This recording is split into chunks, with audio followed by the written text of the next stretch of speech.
good shot right there. Hi. I'm right here. This will end up on the cutting room floor.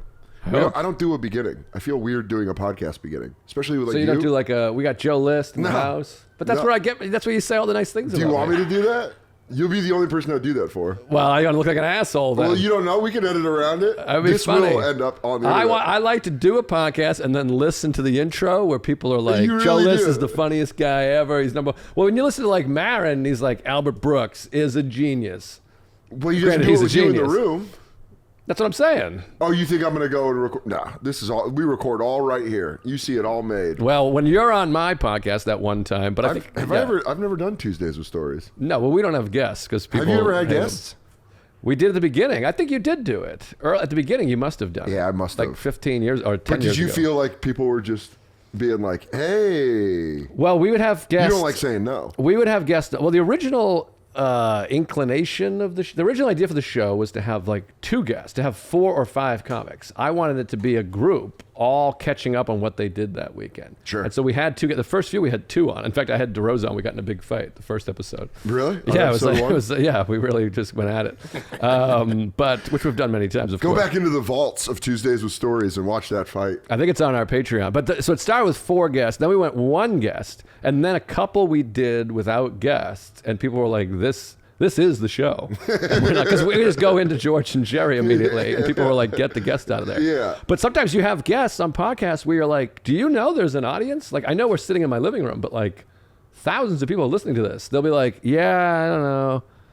I went out one time," I'm and you're sure like, "Fuck." I'm sure I'll run into that. Yeah. Because right now, I mean, this is one of the first episodes we've done, and it's all people I know that I like hanging out with. So I don't think there is that. I'm sure that moment will come. Yeah. But one-on-one, I will be nervous for that moment. To Dude, be it's like, hey, it's can work. you do something? I'll just start poking them. Like, go. It's hard. No. Well, we had people on that you're like, all right, so you were a heroin addict. And they're like, yeah, it was crazy. And you're like, come on, give me There you heroin. go. A lot of nodding. Anyways, Yeah. that was about it. You're like, give me the fucking goods, man. One-on-one's tough. This is work. I like it. I'm not saying this here. Yeah. But like if someone's not giving you the goods. Thank God I haven't ran into that yet, because it's, again, all people I'm close with. It will be tough, because what I like about this episode's going to be 40 minutes max out. Oh, God bless you. I want to suck you off for 8 of it. Yeah. How long do you think it would take me to suck you off? Oh man, depends I've on. never blown a guy. I'll tell I've you right thought about now. it. Without blowing a guy once, Never. here's the real question. Because if you hit that moment of I shouldn't be doing this, Yeah. I probably come fast. Because you go like, You hit that moment or I hit that I hit that moment. Okay. Yeah. Well, you hit that moment of I shouldn't be doing it. You blowing a guy, I think you put effort in because you're like, you want to be good at stuff. It's your just innate drive. It's by nature. It's your nature that I think you really, but again, you could go past what's good and just be like, "Wah." Do you think I'm in a tougher place because I have to accept a lot of feelings. I have to you're there just with a purpose. I think I would be better at blowing a guy than getting blown by a guy. Yeah, What I think about you? so. I think I would have a hard time with getting blown by because I it would worry gives you about more keeping- time to think about how gay you are. Yeah, and also I would worry about, well, if I'm soft, is this offending Yes. you? So I'd be like this. I don't know. I had that for years when I was on Paxil and an alcoholic. Good combo. Not supposed Yeah. to drink on it, but I don't think- remember I used to take Paxil and wash it down with a shot, which was hilarious. That was like a party trick I did. But so I couldn't come at all, and I would have You to really explain. were just like Bad Lieutenant. You just walk into a bar and be like, hop, hop, all right, I'll up, be like, down, Xanax, all around. Yanger bomb. Yeah. It was a good bit, but I would never be able to come, so I'd have to tell women like it's not you. I don't come. Like Yeah. I could also fuck for like 45 minutes. Well, I have that naturally because of intimacy issues. So I'd be like, hey, if I don't pop quick, we're gonna be here all night. I'll be able to go, but I won't. And women want the crescendo. They want the. I know. It feels like they accomplished it. Well, I have a And hard if you were time. blowing a guy, you would absolutely want him to pop in your mouth. That's the only reason to do it. But I have it's just to drink cum. two questions. One, if you're Vegas, you work for Vegas, they hire you, you're the new Vegas odd maker. What is the over-under you're setting for me sucking you off? To completion? To completion. I would put the line at, and this is going to sound wild, I would put the line at 10 minutes. 10 minutes? And I would tell you right now, I would go over. Because 10 minutes? I'm just telling you right now, where I would go in my head, being like, just accept it. Knowing we had to finish would put pressure on me to come that wouldn't get me there faster. Right. And then I would hear you start straining. And, you know, this is your first, I got a small mouth also. Also, this is the first time you're blowing a dude. So, and I know you like notes. Yeah. Does anybody do this? Anybody do that? Anybody hold balls? And then I would feel, if I wasn't finishing, I'd be like, hey, sorry. Hey. I'd be talking in the back of your head like, hey, sorry. I'm sorry. Yeah, it would be 10 minutes. 10 minutes feels insane. For I mean, a blowjob. that's we're like 4 minutes into this podcast. Yeah, that's a blowjob marathon. 10 minutes. It really is. Now, this is question number 2. Do you think if you polled all the women, the people that, not just women, men and women that blow people, do you think it's easier or harder than we think it is? Because I think I could fucking nail it, but then I wonder if there's things that are trickier. I bet. Like, is it like stand-up comedy where you're like, I could do that? Yes. I think everyone thinks they can blow someone. And then I think you get out there and you're doing it. And then I think it's a lot harder. Yeah, I think you're like, anyway. Is this thing on? Yeah. I think it's harder than we think it is. Mm-hmm. But I think once you gain a little bit of experience, it eases up sooner than you think. Well, I think once you learn a trick, you got it. Once I saw a lady suck my head and do a quick, I was like, where did you learn this? Right. What a good bit. Speaking of strippers, I remember Ari and I went to a strip club in Providence years ago.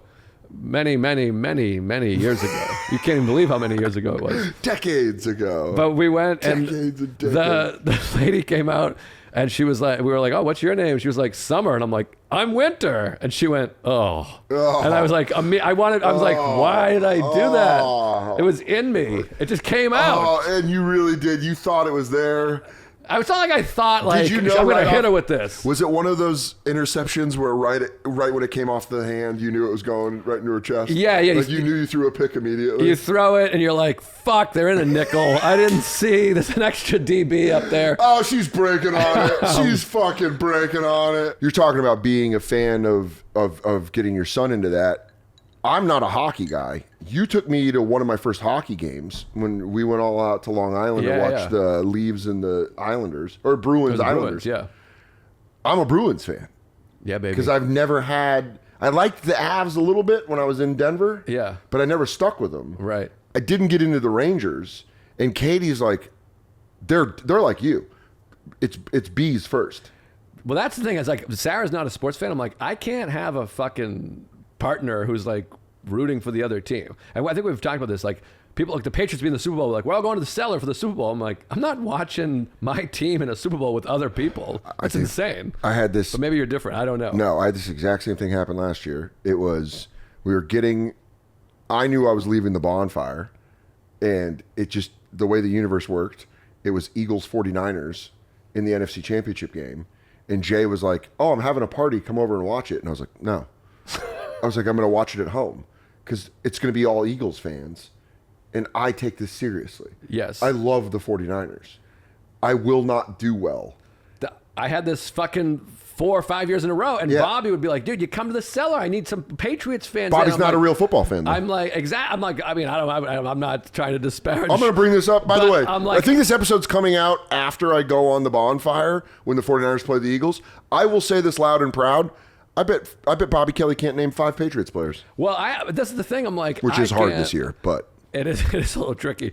But I can name 5 people I'd like to have a fucking assassinated from the Patriot squad. But I think that the idea of like Keith Robinson like calling me a fucking piece of shit. Stink. Shut up. That's the thing I can't abide. Maybe if like a Niners Patriots Super Bowl and we watch together, we're friends. You have to be in a vacuum. So here's the deal. Vecchione's coming over here to watch the Eagles 49ers. He was my roommate for 10 years. They'll be fine.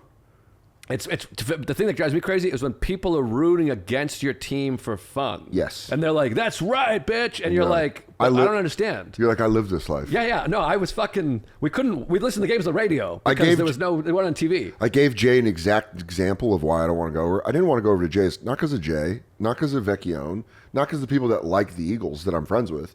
It was because I knew Justin Silver and Josh Adam Myers were going to be over there. And I knew at one point I would be upset about something. And then Justin would go like, "Are you mad?" And I'd be like, "Yes, I'm mad." And that would drive me insane. And then it happened. Vecchione, I saw Vecchione after the NFC Championship game. He goes, "By the way, it happened." At one point, Justin asked me why I was so upset. And I was like, if you would have done that to me after Brock Purdy broke his elbow, I would have gone fucking insane. Three things, all just came to me at once. I saw Brock Purdy play in college. Yeah, Iowa State. Yeah, I didn't know. 4-year starter. I didn't know at the time that he was going to go be a fucking I don't think star. anyone did, or but else. I saw him play. But that just reminded me of, I want to remember all these points. I'll do the second one first. It doesn't matter as much. Your Justin Silver is really close to a Brian Doyle Murray. Oh, I changed my mind. Yeah, wow. It's the Jello. Yeah, Brian Doyle Murray. Wait, he wasn't the boss in Christmas Vacation. He was. Yeah, Wasn't he? That was him. He cut out bonuses. I changed my mind. Clark, I changed my mind. He's got a very. I'm going to work on my Brian Doyle Murray. Yeah, it's a fun impression. When Matt Wayne and we work together and he opens for me, we always just do Brian Doyle Murray. I'm going to get on Yes, it. it's a fine product.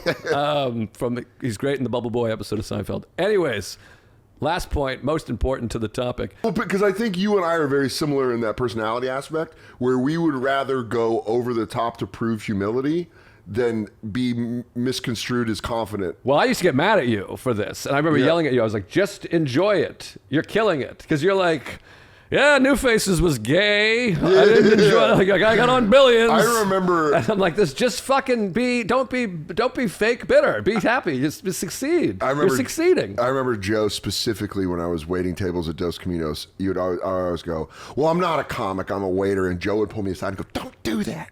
You're a comic. Say you're a comic. And I'd be like, but I'm a waiter. And he gets so mad. He'd pull me aside. He'd go, stop fucking doing that. Yeah. Because I'd be like, well, I'll call myself a comic when I make my living doing comedy. And you're like, that's fucking stupid. There's people in the industry that are going to believe that. It's the exact point you're making now. I also, by the way, would always be like, you should be doing voices. It's fucking hilarious. You and Nate were the two that were like, don't give Nate my credit. I can tell you're always giving Nate credit. I'm not always giving Nate credit. I can tell behind the scenes you're like, you changed my life, Nate. But I remember being like, I don't even kind of do that. being like, it's hacky. I'm like, it's only hacky if you're doing a hacky bit. Yeah, that is true. I remember saying those words at the old apartment. We were at Barcelona bar though. And Nate said something great. No, both of you guys. Thank you. We were drinking, watching the NFC Championship game between the Saints and the Vikings, and you guys compared me. I said I don't want to do voices because they're hacky, and both of you were like, you know how offensive that is if you could slam dunk and you're in the NBA and you're like, I don't like to dunk, it's hacky. And I just remember that analogy being like, you guys think I can dunk? That sounds like mine. You guys used to have, we got into so many great sports arguments. I almost got in a fist fight with Nate, and I have proven to be the winner, which I've never brought up to him. The Final Four. It was the final game. It was the finals of 2010. Whatever Duke Butler was. It was Duke Butler. So whatever year that was. And they got into, when we would drink, Nate, Joe, and I would drink, sports arguments, more than politics, more than religion, more than anything. Sports politics would get you and Nate close to fighting. Yes, and Ira Proctor, when he was around too, we also would like almost fist fight. Ira drunk, basketball. Don't bring up Larry Bird. We would fight. Well, we fought for years about whether the defense was better, is just better now, or the offense sucks in the NBA. And then one time we were watching like a 1986 NBA Finals. That's what we did. And Larry Bird is taking like 14 footers with no one within 3 feet of him. Literally, I would like pause it and be like, where's the nearest defender to Larry Bird? He's just fucking draining like open shots. And I know they fouled and the hand checking, all that bullshit. But like, there's like, you're watching, you're like, they're not doubling up. They're not trying. Larry? It's all-star defense all the time. But anyways, the argument was, and I still haven't brought this up to Nate. It was Butler versus Duke in the finals. The argument, I think I remember the argument. The argument was Butler missed a shot to win the game. He shot a three-quarter length shot. Three-quarter length shot that went off the back of the rim. Yes. And you said that is the greatest finals of all time. That's not it. That wasn't it. That's not it. Okay. The argument was we just witnessed the most memorable missed shot in the history of basketball. Was that Butler That missed was three? the argument.